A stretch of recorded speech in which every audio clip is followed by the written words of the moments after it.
Bonjour à tous, ici Ponfétude. Comment ça va, Fude? Ça va très très bien, mon petit Ponf. Alors que Rude qu'on a au Rude- menu aujourd'hui? Rude Droubi qui nous a fait un split un tout petit peu foireux.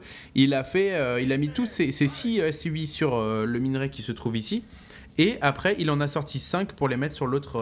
Ouais, résultat, il y en a un qui allait derrière. Ouais, il s'est un petit peu raté. Il est contre Moose Moro. On est sur Caverne Xelnaga. Et donc, Moose Moro qui joue Zerg qui est ici. Mais donc, en fait, ce qu'on va essayer de faire sur cette partie, c'est juste sur les 2 premières minutes de mettre la vision de Rude Droubi pour vous expliquer le build. Et vous expliquer aussi ce que va voir son scout. Alors, je sais pas s'il va scouter, hein, mais je pense qu'il va scouter.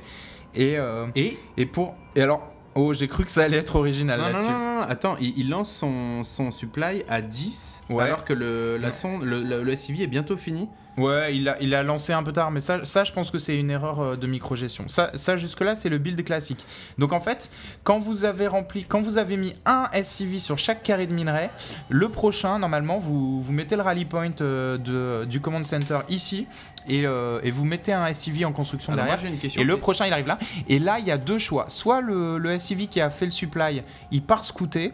Soit, et donc vous ramenez un autre SCV pour faire la baraque, et c'est ce que je pensais qu'il allait faire. Soit vous construisez la baraque avec ce SCV, donc vous pouvez la faire un peu plus tôt si vous cuttez un SCV. Mais j'ai l'impression qu'il a lancé son supply plus tard pour avoir avec le même SUV lancé directement la baraque. Bah, c'est ce qui s'est passé. Ouais, Alors que quand on possible. lance à fin de 9, début de 10, ou à 9, tout simplement, il y a quand même 15 secondes de battement avant la première baraque. C'est possible. En attendant, à côté, l'autre bâtiment qu'il a fait, en général, il y a des joueurs qui prennent leur gaz à 13 et il y a des joueurs qui ferment avec un supply à 13 et il y a des joueurs qui, à 14, font une baraque. Donc là, c'est ce qu'il a fait. Là, vous avez vu que Moro, oh là là, il l'annule. Oh, c'est excellent. BG move. C'est excellent. Il va partir sur tech. Il va partir sur tech. Il peut aussi expandre. En tout cas, là, on peut être quasiment sûr que Moro va partir sur Baneling, Zergling, Baneling ou alors Roach, mais en tout cas, ou alors il va balancer beaucoup de d'aiguillons rampants. Ça, je pense que c'est pool puis hatch.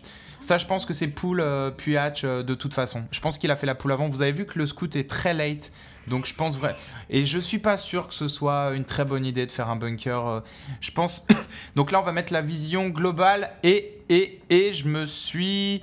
Est-ce que c'est pool puis hatch? Les deux se sont finis grosso modo au même moment. Moi, je crois que c'était hatch. Non, puis pool, hein. c'était hatch pool. C'était hatch pool. Donc tu connais mieux le timing que moi. Moro il a pas pris de risque. Hein. Il a ramené des drones pour s'affranchir de ce bunker. Il veut surtout clairement, pas se faire bunker rush. les drones, c'est essentiel quand on se fait bunker rush. Il faut y aller, sinon c'est la game. Oh là là, ultra fast expand de la part de Ruby qui, grâce à 3 marines et un bunker, peut complètement temporiser.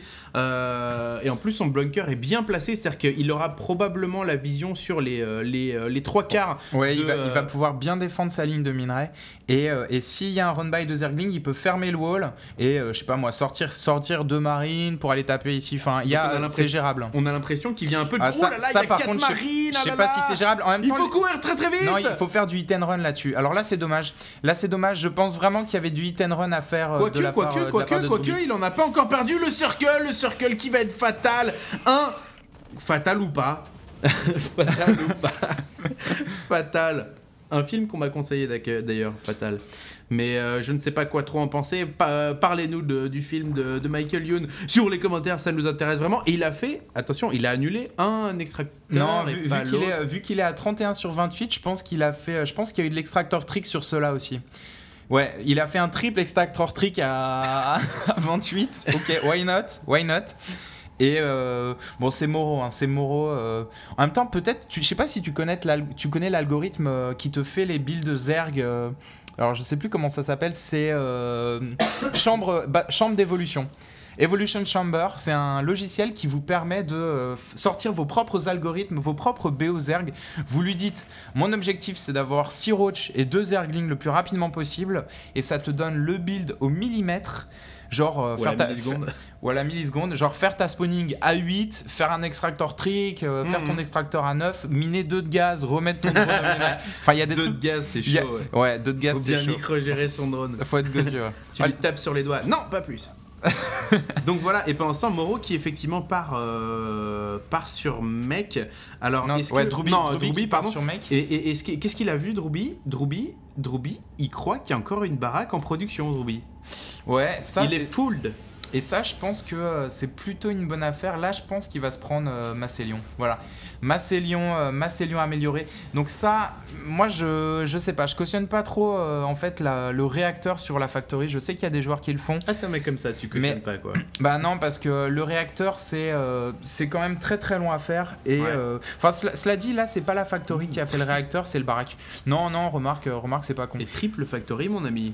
Par contre, là, il va devoir attendre pas mal de temps pour que Flamme Bleue soit prêt. Sauf s'il choisit d'attaquer maintenant, mais sans Flamme Bleue. Ça va être du tank Hélion. C'est quoi le projet? Il n'y a même pas d'armurerie de lancer. Et il part sur triple Factory.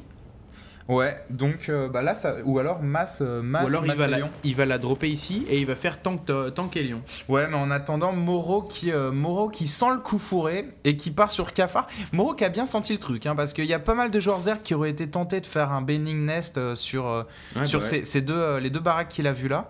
Mais Moreau qui choisit Roach, alors que je vous rappelle que Roach contre une Bioball, c'est pas la meilleure option, quoi. C'est pas nécessairement mauvais, c'est mieux que des Zerglings, mais vaut mieux faire des Baining contre une Bioball. Mais d'ailleurs, il part sur Roach Benling.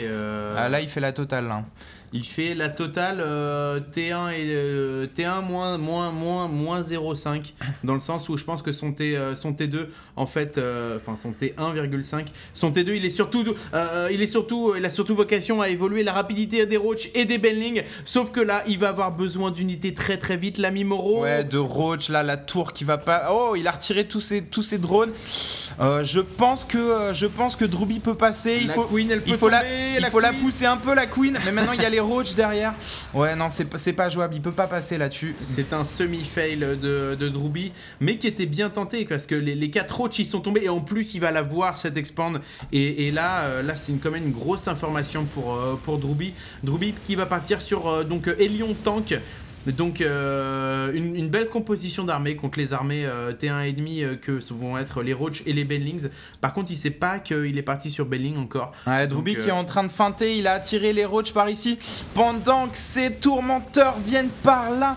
Les tourmenteurs qui vont probablement tomber face aux Roach, mais il a quand même réussi à fumer. Alors je sais pas moi, 4 drones à peu près. Et gros problème, le Zerg et le Terran sont au même niveau de drones. Bon là il en a lancé 5 le Zerg, mais ils ne sont pas encore sortis. Et Druby qui j'ai l'impression que voilà, il se calque sur le jeu de Moreau. Moreau fast expand, Druby fast expand. Ouais, et là il prend B3 comme son adversaire. Bon alors l'avantage c'est qu'il a le map control avec ses tourmenteurs et il a la capacité de défendre sa B3 avec sa B3 qui va être sur la gold d'ailleurs, avec des tourmenteurs. Il a la mobilité nécessaire pour buter les Zerglings. De toute façon ça je pense que ça va être transformé en station orbitale. Est-ce qu'il y a un centre technique? Oui, il y a un centre technique. Bon, sur la gold je pense qu'il va pas prendre de risque, il va faire une station orbitale. C'est ce que font la majorité des joueurs. Et les tanks, je vous rappelle que contre des Roach, contre peu de Roach en tout cas, c'est plus intéressant d'avoir des tanks qui ne sont pas en mode siège. Puisque si vous multipliez le temps de shoot plus fois les dégâts... En termes de DPS, un tank en mode siège et un tank qui n'est pas en mode siège sur un Roach, c'est le même DPS. Hein. Ça, c'est très important. Je crois même que c'est plus important, si tu de ne pas les mettre en mode siège sur une seule unité. Ouais, parce que si on compte les 4 secondes de mise en mode siège, ça fait... je crois que c'est un tir par attaque, en gros. Ouais, voilà. Ça fait juste 4 attaques de perdues par le tank. Hein. Donc, contre peu de Roach, ça ne sert pas de mettre le tank en mode siège. Mais voilà, maintenant il va y en avoir un certain nombre, donc on va voir ce qui va se passer. Et Root Druby qui, Moreau, donc qui part sur amélioration des Roach et des chancres, sauf que là il va se retrouver face à un gros mecha bien sale. Il n'y a plus beaucoup de Hélion, donc les chancres vont plus forcément être utiles, et il y a du Thor tank en face, quoi. Donc c'est quand même, les tanks surtout sont très bien armés contre les Roach. Ouais, là moi je suis un petit peu inquiet pour Moreau qui est derrière niveau écho, et niveau armée je pense qu'il est derrière, où il le sera très bientôt, et Druby qui est en train de transitionner sur tout simplement sur Bioball. Donc, aussi parce qu'il a beaucoup de minerais. Ouais, cela dit, Bioball sur 2 baraques uniquement. Ouais, je pense que... non, ok, 5 même avec 2 réacteurs. Je pense que ça, effectivement, c'est pour écouler le minerai en marine. Et donc voilà, on était un tout petit peu circonspect vis-à-vis du Roach Bending de Moreau, mais là il est en train de transitionner vers Muta, probablement grâce à son aiguille. Donc beaucoup de Muta, on l'avait vu tout à l'heure, Daimaga qui avait vraiment géré une grosse partie de la game grâce à beaucoup de Muta. Il n'a pas fini l'Overlord, c'est dommage. Non, ouais, c'est bien joué. Il a raté son test de commandement, il a fui. Il anticipe les unités de Moreau qui arrivent à la rescousse et qui sont dans les parages. Bon, ça a pas joué énormément. Moreau qui a réparti tous ses overlords sur les bases éventuelles pour Druby, les bases potentielles. Alors que Moreau a juste la vision sur les 3/4 de la map. Donc GG Moreau pour la vision. Ouais, et donc Moreau qui a choisi d'upgrader l'attaque des Roach en même temps contre des tanks et des Thors. Je pense que c'est le meilleur choix parce que je vous rappelle que plus l'unité de votre adversaire a une attaque lente mais qui inflige des dégâts, et c'est le cas pour le char de siège qui inflige beaucoup de dégâts aux Roach et pour les Thors, moins c'est intéressant de faire de l'armure. Et là il passe à l'attaque. Moreau, on va voir Steam Pack. Il y a beaucoup d'unités. Vous pouvez voir que Root Druby a mis un seul tank en mode siège, mais là je suis vraiment pas sûr que ce soit Moreau qui va passer devant, surtout si les Bendings n'explosent pas sur les marines. Et c'est ce qui se passe. Moreau qui recule.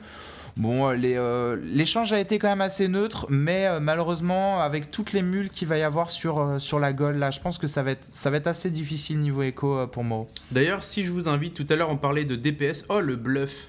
Ah, pas mal. Il s'apprête à faire un bluff. Il s'apprête à faire un gros bluff. Et là, notre ami Root qui va voir tous les Overlords et qui va Et c'est un bluff. Est-ce un bluff? En fait, non, c'est pas du tout un bluff. Il va juste lui dropper la face. Et juste avant que ce drop arrive et que la partie s'enflamme, prenez une demi-heure et calculez les DPS des unités de votre race. Bon, on va en parler après. Donc le drop de Moreau qui arrive, le drop qui est encore pour l'instant safe. Mais il est droppé très loin de la ligne de minerai et il va finalement y arriver, mais il y a beaucoup de champs qui sont morts et finalement...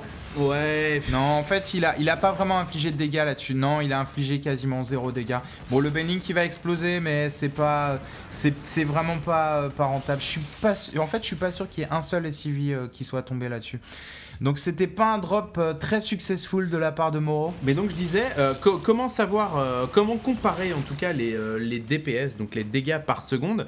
En fait, il faut pas se fier aux dégâts des unités, mais il faut aussi se fier à la vitesse de l'arme qui, en fait, il faut que vous multipliez. En fait, faut diviser. Ouais, faut diviser. Plus la vitesse de l'arme est faible, plus l'unité attaque vite. En fait, ça c'est le nombre de temps entre deux attaques. Par exemple, un Thor, il y a 1 seconde 28 entre deux attaques. Donc si vous voulez avoir les dégâts par seconde, faut diviser les dégâts par le nombre de secondes entre les attaques, c'est-à-dire 1,28 pour avoir les DPS. On a l'affrontement.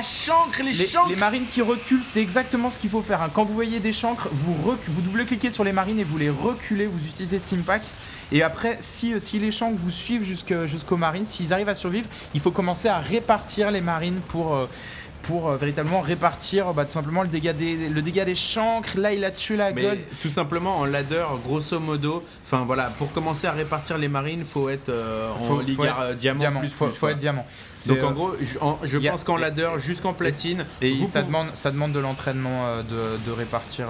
Vous pouvez vous contenter juste de reculer vos marines, peut-être faire un peu de hit and run, pas les reculer de manière gratos, mais voilà, si vous les reculez derrière des tanks ou des Thors, ça paye jusqu'à, on va dire, la Ligue Diamant. Ouais, donc voilà. Donc vraiment, dès que vous voyez des chancres, vous les reculez. Là, je pense qu'il y a des chancres dans les Overlords. Oh, joli drop chancre, il va continuer à dropper. Oh là là, l'Overlord plein de chancres qui s'est viandé. Ouais, il a gagné et beaucoup. Là-dessus, ça c'était vraiment une fight clé pour Moreau. Moreau n'avait pas le droit de perdre cette position de la part de Druby, parce qu'après c'est cette base qui tombe, cette base à droite qui est vulnérable, donc il pouvait pas perdre cette position. Moreau qui revient dans la partie avec ce push, qui revient un peu, parce que voilà, il y a une éventuelle B5 pour Druby qui est en construction. Ça va être assez difficile pour Moreau. Et vous voyez l'intérêt de faire cracher du creep très loin, au-delà du réel, mais aussi de votre base, qui vous permet vraiment d'avoir le boost de vitesse nécessaire aux ergs. Donc quand vous faites une attaque massive, n'hésitez pas à ramener 3 Overlords et à cracher sur vos unités, et ça vous donne vraiment vraiment un gros bonus niveau micro-gestion. Ouais, après il y a autre chose, c'est en Terran, il faut absolument que vous avanciez une unité devant votre armée. Il faut toujours avoir un marine devant l'armée, et là il steam pack, je vois pas de Baneling, ça va être assez difficile. Là on est sur la vision de Druby. Donc voilà, Druby qui va faire du hit and run. Il est à et le drop Baneling, le drop Baneling qui n'arrive pas à terme. Là là, un Baneling qui a été posé pour beaucoup d'Overlord de perdu. Et je pense que l'ami Moro a perdu. Est-ce qu'il est supply block, Moro? Moro. C'est l'autre. Excuse-moi.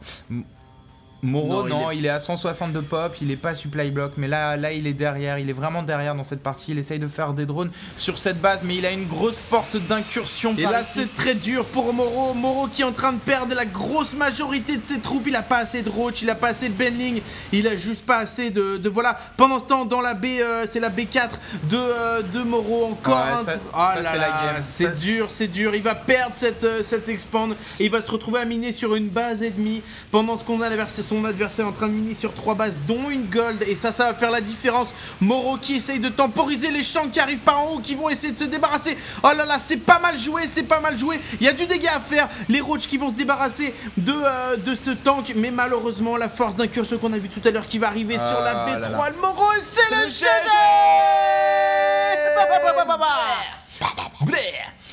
Donc vraiment GG, Moro qui s'est bien défendu mais qui a eu affaire à un Terran qui était... Les Terrans sont de plus en plus dynamiques, j'ai l'impression, depuis un mois et demi. Ils ont vraiment appris à réagir aux Banelings, puisque ça se joue énormément à ça, hein. Vous pouvez pas vous passer des marines en Terran, et parce que c'est une source de DPS énorme et que c'est pas très cher, et c'est un moyen simple de dépenser votre minerai. De toute façon vous avez trop de minerais en Terran, et surtout avec une gold. Et donc voilà, s'il y a une chose à retenir sur ce replay, je pense, c'est quand vous voyez des Banelings en face, dites-vous que les seules unités qui sont vulnérables aux Banelings, bon, à part les Hélions, mais c'est assez rare qu'on voit des Banelings contre les Hélions, ce sont les marines. Donc vous double-cliquez sur les... Vous faites Steam d'abord, hein.